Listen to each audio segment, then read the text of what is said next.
Welcome to the podcast. If you'd like to listen to an ad-free version of this episode and all of our episodes, then search True Crime Today Premium Plus on Apple Podcasts and press subscribe. That's our premium channel where all of our ad-free and advanced episodes live, all in one place. True Crime Today Premium Plus. Search it on Apple Podcasts and press subscribe. Even try it for 3 days free. Not all monsters are under the bed. Some are sleeping next to you. Welcome to Hidden Killers with Tony Brueski, featuring retired FBI Special Agent and Chief of the Counterintelligence Behavioral Analysis Program, Robin Dreeke. The New Orleans terrorist attack and the attack in Las Vegas on New Year's Day. So many questions yet to be answered and so many things developing on this. So keep that in mind as you're watching or listening to this. There's likely more information already out there, but we're going to talk about what we know thus far. Robin Dreeke, retired FBI Special Agent, Chief of the Counterintelligence Behavioral Analysis Program. You know, I have so many questions on this, but the first person I thought of was you when all this started going down. And I'm just going to open it up directly to you. What has been your initial thoughts on this, and where have they gone since the news broke? Yeah, Tony, this is a big one. First of all, we have as you just said, you know, we've got to time stamp it a little bit because we have literally a fire hose of data points coming at us on this one. And I remember you reached out to me, like you said, a couple of days ago, right when it first happened before the recording. And one of your first questions was, you know, talking about the breakdown of security of this event.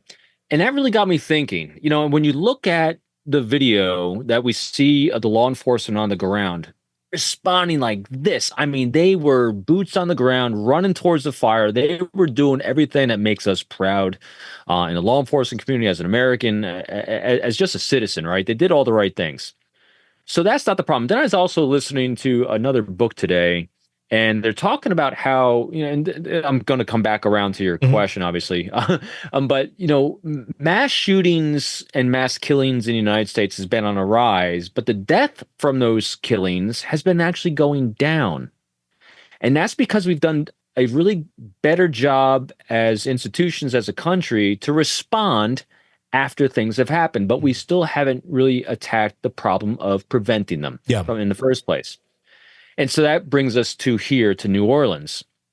When I first watched, and I watched the briefing live on the first press conference, and I had, my initial reaction was very similar to, I think, a lot of people that have been, is like kind of a disjointed show, right?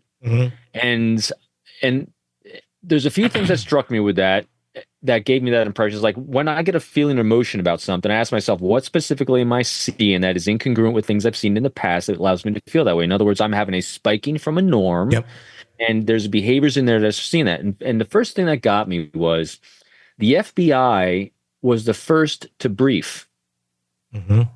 I've never seen that before. That is interesting. They were right.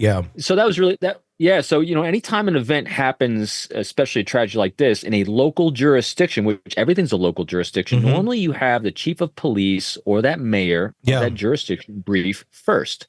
That wasn't the case here. What does that tell you with the fact that went first? Was there some knowledge to the plan here? Or like, I don't know. Like, you tell me. So we got to look at the date. Yeah. This is New Year's Day, and so it was also the assistant special agent in charge that was briefing, not the SAC special agent in charge. Special agent in charge, from what I understand, was out of the country for some reason, and so that was awful, a little off for me as well. That you have a pretty junior executive. I mean, matter of fact, the assistant special agent in charge isn't even at the senior executive service level yet. She's not an SESer, you know. So, and in the military, that's like the generals are at that level. Okay. So she is 2 steps above a street agent. You have street agent, supervisory special agent, assistant special agent in charge. So she's probably, she's in the leadership in the office, but not high up. Higher up, I should say. Not as much as experience. And then you had the disconnection between what she was briefing and then what was briefed by others in that same press conference when terrorist act, not a terrorist act, multiple people, not multiple people. So it was kind of disjointed, right? So anytime I see a lack of coordinated communication, I see a lack of communication. Lack of communication comes down to challenging leadership issues. Well, it's also New Year's Day. So the the likelihood of having your A team on a holiday low. Yeah. Right. So that's part of the challenging equation here. But then I go all the way back beyond leadership and deeper than leadership. So we go into prevent. Mm-hmm. And so my initial impression after a disjointed kind of press conference, which seemed weird to me because of the order of how people spoke, was we've gotten better at responding to these things and preventing worse deaths. I mean, even this, these officers responding like this prevented more tragedy from happening, especially from all the weapons that were found in the vehicles. So what we also have, though, is what could really prevent this? You're not going to stop human nature. He's going to kill people no matter what. He was radicalized, as we're hearing from the data points now.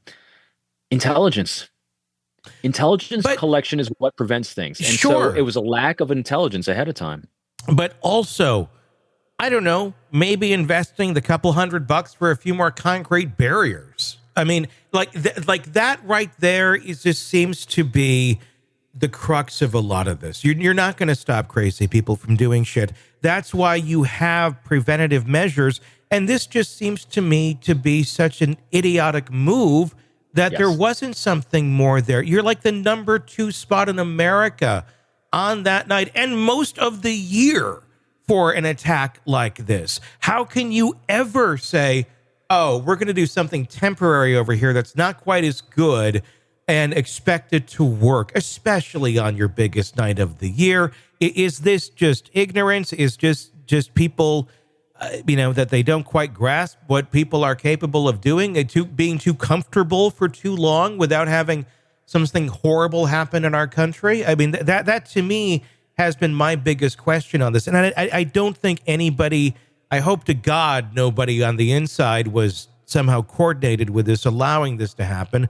I think it should be looked at to be sure, but it's just, I don't know. It's shocking to me. I mean, you were right there. You were at 9/11. You were down there. Yep. I was in a different part of the country, but I was a grown-up adult, and I remember it. We seem to have lost our sense here of what we need to do to secure ourselves in situations like this. So to me, it's and so that was another data point I was going to talk about as well. But it's an escalation of levels of failure as what I'm seeing. Failure of coordination between, and you saw it in the press conference. These snippets of time give us a glimpse behind the curtain. When you see in a press conference a lack of coordinated message, that is an initial sign to me that we don't have good coordination potentially between, especially when I've never seen law enforcement at a lower level defer immediately to FBI. Mm-hmm. Even though FBI is going to be the lead investigator on this as a terrorism act, obviously, I've never, again, it happens, I guess, but I've never seen. Do they just not want to show incompetence? I mean, and just like, here, you guys do it. You're better. Right. And then we have I guarantee it's an intelligence failure because all these things, it would not have gotten to the last level of protection you're talking about where the last failure happened with those barriers if the other levels of protection, which are supposed to prevent those from happening, are in place. Intelligence collection. And so what prevents intelligence collection in a proactive way? Because when you prevent something from happening, you don't know what you're ever going to prevent. Mm-hmm. It's a very challenging thing for organizations that measure by stats what you accomplished. People get paid by accomplishing things. Things are generally reactive. I lived in the world of counterintelligence my entire career. Yeah. And justifying what we were doing to prevent horrible things from happening, it's a very challenging thing. And intelligence collection to do that is also very challenging because unless you have someone that actually gets it, you don't understand that we need to pour all these resources, these manpowers. We need to have people in mosques. We need to have people talk to people in mosques. Whatever legally we're allowed to do, you need to talk to people that are going to see when someone like this guy gets spiked and radicalized, so we know where to focus. Because if we had focus, if we had intelligence first, none of this would have happened. We wouldn't have need those barriers. It's all these levels have completely broken down in that one area. I completely agree. Beyond that and the deeper level, exactly what you're talking about, 1,000% agree. And then in just the most simple place, though, what could have prevented this is what is so shocking to me. And there's, and I'm not a country music person, but I remember the song, Have You Forgotten by Daryl Worley, Yeah, like right after yeah. 9/11. Yep. I would say yes, we have. Very much so, but I think it's generational. I'm very curious. Actually, one of the things I wonder about is who are making these security decisions and what age were they? And what experience level had they had in a world where we were facing real threats that we had lived through? And some people, who they weren't there. They were kids, or they weren't even born. It's like us looking at Pearl Harbor for our parents and grandparents and stuff. Because I think it looks like common sense for some of us who've been through those years to go, why would you not have that here? It doesn't need to be that complicated. But apparently it does in some ways. You hit it right on the head with this too. It's a lack of reps. Yeah, it's reps, specific areas. Yeah, and think about this. So here's the most base. And I'm good friends with a lot of people that do this groundwork security stuff, and even a layman like me, which is what we talk about on our show all the time, is deep empathy. Yeah. Empathy from the standpoint of, and it's not empathy. Remember, empathy is not agreeing with someone. Empathy is not being compassionate. Empathy is just understanding the optic. And here's what you need. Here's what they failed to do in New Orleans is have empathy. Mm-hmm. In other words, if I wanted to kill a lot of people, which is my job to prevent, how would I do it? Yeah. How would I get around and that's exactly what the terrorist did. He looked and he said, here's how I'm going to beat this system. And he beat it. Anybody could look at it and do that. I mean, I know. And that's what they didn't do to prevent it. Yeah. And that's the shocking part of it. That's the part I just can't get over. It's like, I'm not a terrorist. If I were to but I might look for these things because we've lived through that era. So your eyes kind of look around going, what could possibly happen here? And I would, if I were walking down that street, I'd be like, this is kind of weird. There's not real secure barriers for this. But there's just so many things in this. Let's talk for a moment about the actual characters themselves. I mean, these are people who were not from the Middle East. I mean, we have, one who I believe appears to be Arab in nature, but he's an American. He grew up American. He's 100%. I mean, look at his real estate video that was out recently. I mean, you look at that, and the last thing you're going to think is this guy's going to go do a freaking terrorist attack. You look at his picture and you go, oh, he resembles 9/11. And it's and then he's a realtor, and he's not at all what you think in that thing. But obviously had a lot of difficulties, divorced twice, but he had kids. But obviously, things did not work out well here. Is this your typical type terrorist that's been radicalized, or is this someone who had a mental break and really just kind of went down a dark path really quick? Yeah, I think you hit it right there.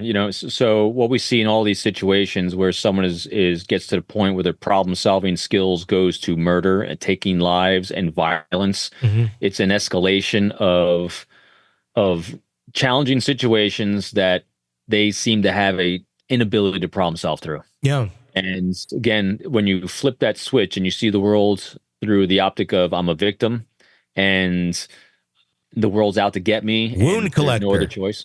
This was a 100% wound collector, victim mentality.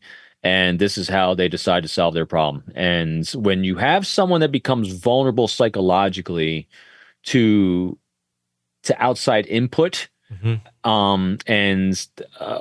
that's where radicalization can come in. The radicalization is the same thing. It's cult. It's a cult mentality. This is how the cults take over too. They get love bombed.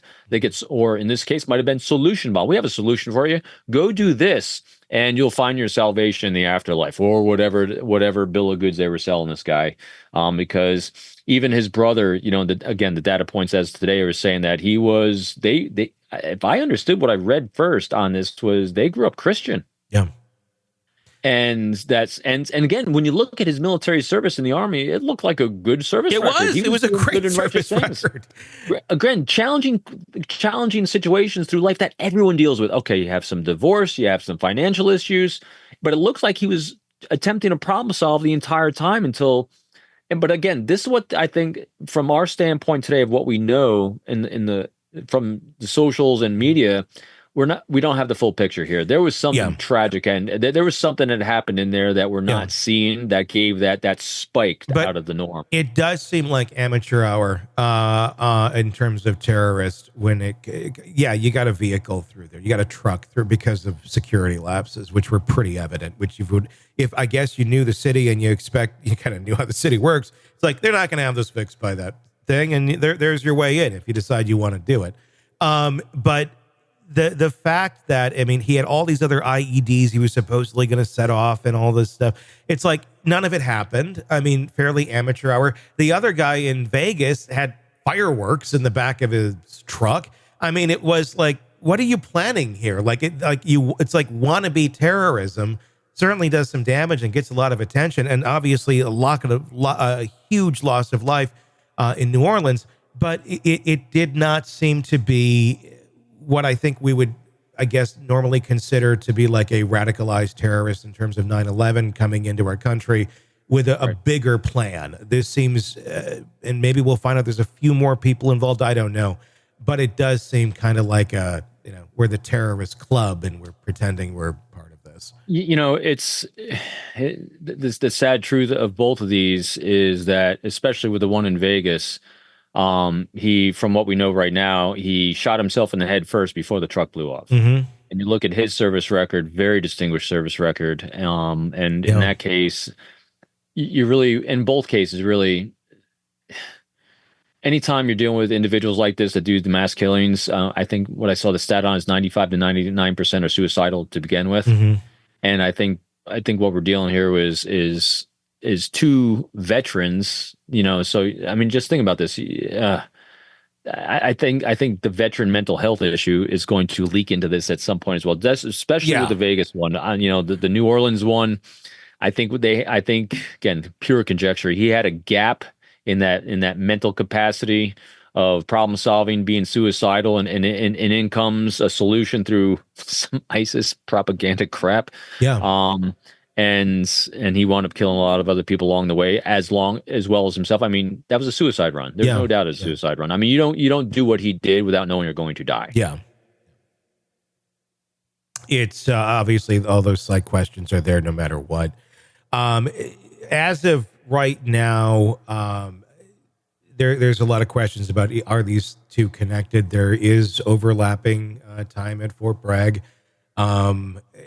That's what we have. We have that, and they use the same app to get the vehicles through Turo, and obviously the events happened on the same day. That's, as of our recording, what we know. What are your thoughts on these being related? Is this just a lot of weird coincidences at one time for a country that's really kind of at a burning point? I'm going to go against what I normally do in these cases. When I first saw the timing of the two, I am not a coincidence guy. I don't normally, when things line up, they're connected in some way. But I don't think here's the linkage. I think the linkage we're seeing is the only linkage we know. They happen to be in the Army. They happen to serve at the same places.